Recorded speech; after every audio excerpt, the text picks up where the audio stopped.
Hello everyone, তোমরা যদি panchayat recruitment 2026-এ click করার পর তোমরা একটা ওয়েবসাইট খুঁজে পাবে। দেখো পঞ্চায়েত রিক্রুটমেন্ট, এখানে ক্লিক করো। এখানে ক্লিক করার পর তোমরা দেখো এখানে একটা বিশেষ নির্দেশিকা বলে একটা দেখো তোমরা একটা পেজ পাবে। এই পেজটিতে দেখো বলা হচ্ছে তোমার বর্তমানে এই পোর্টালে শুধুমাত্র রেজিস্ট্রেশন ও প্রোফাইল সম্পূর্ণ করার প্রক্রিয়া চলছে। আগামী দিনে ডিস্ট্রিক্ট লেভেল সিলেকশন কমিটি তাদের নিজ নিজ শূন্যপদ বিজ্ঞাপনের মাধ্যমে ঘোষণা করলে আবেদন করার প্রক্রিয়া শুরু হবে।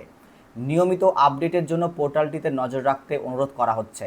অর্থাৎ কি বলা হচ্ছে দেখো, আমাদের যে পঞ্চায়েত পরীক্ষার ফর্ম ফিল আপ শুরু হবে, সেই ফর্ম ফিল আপ শুরু হওয়ার আগেই দেখো তোমাকে এই ওয়েবসাইটে এসে তোমাকে রেজিস্ট্রেশন করতে হবে। অর্থাৎ এই রেজিস্ট্রেশনের মাধ্যমে তুমি তোমার যে প্রোফাইল, সেই প্রোফাইলটি কমপ্লিট করতে পারবে।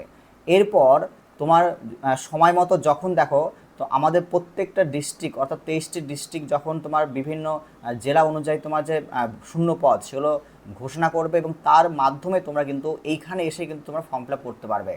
তো এই ফর্ম ফিল আপটি করার জন্য তোমাকে দেখো কী করেছে, একটা রেজিস্টার নাও একটা অপশান দিয়েছে দেখো। অর্থাৎ এখন থেকে কিন্তু তোমার রেজিস্ট্রেশনটা শুরু হয়েছে। তুমি রেজিস্টার নাও ক্লিক করো।